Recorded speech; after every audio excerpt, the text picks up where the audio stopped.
सभी को जैम सिख। ये तीसरा भाग है। कुछ हम कारणों के बारे में देख रहे हैं कि किन किन कारणों की वजह से हम प्रभु यीशु मसीह का जन्म नहीं मना सकते। आइए हम चौथा कारण देखते हैं। चौथा कारण में हम देखते हैं कि प्रभु यीशु मसीह दिसंबर में नहीं, गर्मियों के मौसम में पैदा हुए थे। लूका रचित सुसमाचार दूसरा अध्याय उसका 6 से 9 में पढ़ रहा हूँ।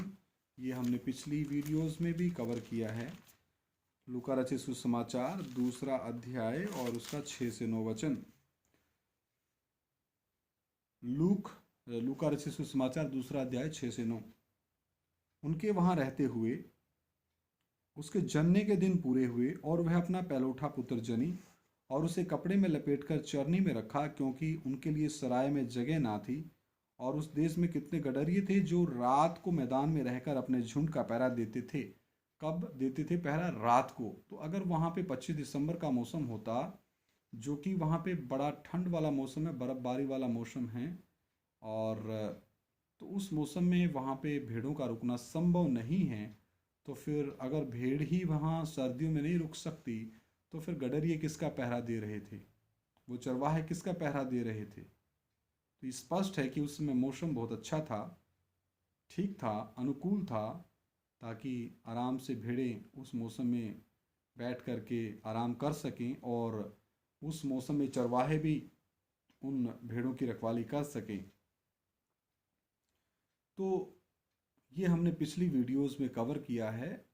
मैं आपसे विनती करता हूँ आप उन वीडियोस को भी देखें, जिसमें कि पवित्र शास्त्र इशारा करता है कि प्रभु यीशु मसीह अय्यार के महीने में, जो अप्रैल और मई के महीने को दिखाता है, उसमें परमेश्वर का वचन हमें लेके जाता। वहाँ पर 9 महीने मरियम के गर्भवती होने के पूरे होते हैं।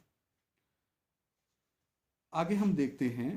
और प्रभु का एक हमने पढ़ना था लूका 2 का 6 से 9। तो हमने पढ़ा है 8, अभी 9 पढ़ रहे हैं। और प्रभु का एक दूत उनके पास आ खड़ा हुआ और प्रभु का तेज उनके चारों ओर चमका और वे बहुत डर गए। तब स्वर्गदूत ने उनसे कहा, मत डरो, क्योंकि देखो मैं तुम्हें बड़े आनंद का सुसमाचार सुनाता हूँ, जो सब लोगों के लिए होगा, कि आज दाऊद के नगर में तुम्हारे लिए एक उद्धारकर्ता जन्मा है। हालेलुया। तो मेरे प्रिय भाइयों बहनों, वो मौसम सर्दी का नहीं था, वो मौसम गर्मी का मौसम था। आगे हम देखते हैं पांचवा कारण। प्रभु यीशु मसीह ने इसे मनाने को कभी नहीं कहा। प्रभु यीशु मसीह ने कि मेरा आप जन्मदिन मनाएं, ऐसा कहीं भी आज्ञा नहीं दी है। आइए हम पढ़ते हैं पहला कुरिन्थिया 11 का 23 से 26। यहाँ पर प्रभु यीशु मसीह ने क्या आज्ञा दी है? पहला कुरिन्थिया 11 अध्याय उसका 23 से 26। पहला कुरिन्थिया 11 अध्याय 23 से 26।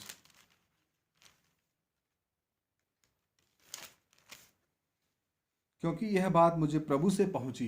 किसके पास? प्रेरित पौलुस के पास। कहाँ से पहुंची? प्रभु से पहुंची। और मैंने तुम्हें भी पहुंचा दी कि प्रभु यीशु ने जिस रात वह पकड़वाया गया रोटी ली और धन्यवाद करके उसे तोड़ी और कहा, यह मेरी देह है जो तुम्हारे लिए है, मेरे स्मरण के लिए यही किया करो। इस रीति से उसने बियारी के पीछे कटोरा भी लिया और कहा, यह कटोरा मेरे लहू में नई वाचा है, जब कभी पियो तो मेरे स्मरण के लिए यही किया करो। किसके स्मरण के लिए? प्रभु यीशु मसीह की क्रूस की मौत के स्मरण के लिए। क्योंकि जब कभी तुम यह रोटी खाते और इस कटोरे में से पीते हो, तो प्रभु की मृत्यु को जब तक वह ना आए प्रचार करते हो।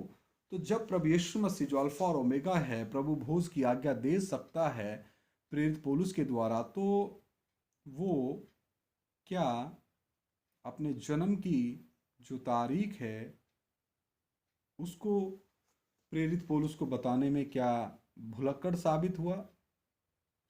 नहीं मेरे प्रिय भाइयों बहनों। परमेश्वर ने पवित्र शास्त्र में अपने उस जन्म की तारीख को क्यों नहीं लिखने दिया, ये भी एक भेद है। तो उसकी मैं भी बात नहीं कर रहा, क्योंकि वो परमेश्वर की मर्जी है, उसने किस कारण से उसको लिखने नहीं दिया। अगर परमेश्वर उसको लिखकर एक तारीख देते वचन में, तो उसको एक शुरुआत के तौर पे माना जाता।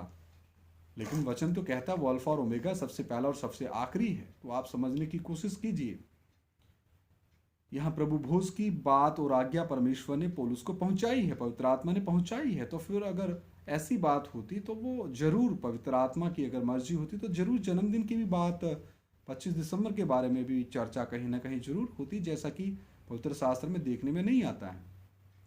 अगला अहम कारण देखते हैं, छठा कारण, पवित्र शास्त्र में कहीं आज्ञा नहीं है और 100 वर्षों में जो प्रेरितों का इतिहास है, ना ही चेलों ने कभी यह मनाया है। मरकुस 7 अध्याय का 7 से 8 में पढ़ता हूँ। मरकुस 7 अध्याय का 7 से 8, ये व्यर्थ मेरी उपासना करते हैं क्योंकि मनुष्यों की आज्ञाओं को धर्मोपदेश करके सिखाते हैं, क्योंकि तुम परमेश्वर की आज्ञा को टालकर मनुष्यों की रीतियों को मानते हो। किसकी रीतियों को? मनुष्यों की रीतियों को। एक बार फिर पढ़ता हूँ, ये व्यर्थ मेरी उपासना करते हैं क्योंकि मनुष्यों की आज्ञाओं को धर्मोपदेश करके सिखाते हैं, क्योंकि तुम परमेश्वर की आज्ञा को टालकर मनुष्यों की रीतियों को मानते हो। तो मनुष्यों की रीतियों को मानना क्या परमेश्वर को प्रसन्न करने वाली कहीं बात नजर आती है? आप मेरे इस सवाल का जवाब दें कि जब हम परमेश्वर का कहना तो मानते नहीं और फिर मनुष्यों की रीतियों को हम धर्म उपदेश करके सिखाने लगे कि नहीं जी, आप इसे भी मनाइए, आप इसे भी मनाइए, आप इसको भी मनाइए, जो कि परमेश्वर की कहीं भी किसी भी तरीके से कोई आज्ञा नहीं है। वो वचन मैं आपको पढ़ के सुनाने वाला हूँ। गलातियों की पत्री, गलातियों की पत्री 3 अध्याय और 10 वचन, 4 अध्याय, माफ करना, गलातियों की पत्री 4 अध्याय उसका 10 वचन, तुम दिनों, किनको दिनों, तो 25 दिसंबर क्या आता है? दिन में आता ना। और महीनों और नियत समयों और वर्षों को मानते हो। किन किन को मानते हो? दिनों को मानते हो, महीनों को मानते हो और नियत समयों को मानते हो और वर्षों को मानते हो। 4 चीजें यहाँ पर बताई गई हैं। 11 वचन, मैं तुम्हारे विषय में डरता हूँ, प्रेरित पौलुस बोलता है गलातिया की कलीसिया को कि मैं तुम्हारे विषय में डरता हूँ, कहीं ऐसा ना हो कि जो परिश्रम मैंने तुम्हारे लिए किया वह व्यर्थ ठहरे। तो क्यों आप जितना भी परिश्रम थोड़ा बहुत प्रभु के पीछे किया होगा उसको व्यर्थ ठहराने के पीछे पड़े हो, ऐसे काम करके, प्रभु यीशु मसीह के जन्मदिन को मना के।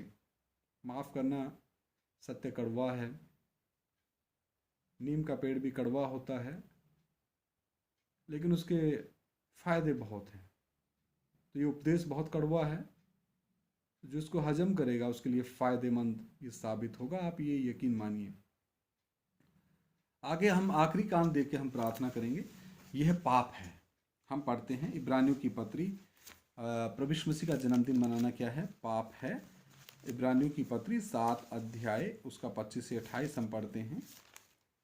7 अध्याय 25 से 28, इसलिए जो उसके द्वारा परमेश्वर के पास आते हैं, प्रभु यीशु मसीह के द्वारा, वह उनका पूरा पूरा उद्धार कर सकता है, क्योंकि वह उनके लिए विनती करने को सर्वदा जीवित है। क्या है? सर्वदा जीवित है। अतः ऐसा ही महायाजक हमारे योग्य था, जो पवित्र और निष्कपट और निर्मल और पापियों से अलग और स्वर्ग से भी ऊंचा किया हुआ हो। उन महायाजकों के समान उसे आवश्यक नहीं कि प्रतिदिन पहले अपने पापों और फिर लोगों के पापों के लिए बलिदान चढ़ाए, क्योंकि उसने अपने आप को बलिदान चढ़ाकर उसे एक ही बार में पूरा कर दिया। कितनी बार में पूरा किया? एक ही बार में। तो ये मेरे जो ईसाई भाई हैं, इस तबके के जो लोग हैं, हर साल प्रभु यीशु मसीह को गुड फ्राइडे के दिन ये शहीद करते हैं, फिर ईस्टर के दिन ये जिंदा करते हैं, फिर क्रिसमस डे के दिन फिर से पैदा करते हैं।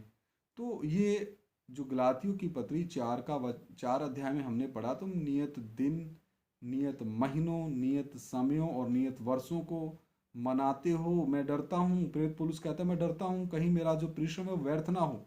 लेकिन आप लोगों को डर नहीं आता। सबसे ज्यादा शराब पीना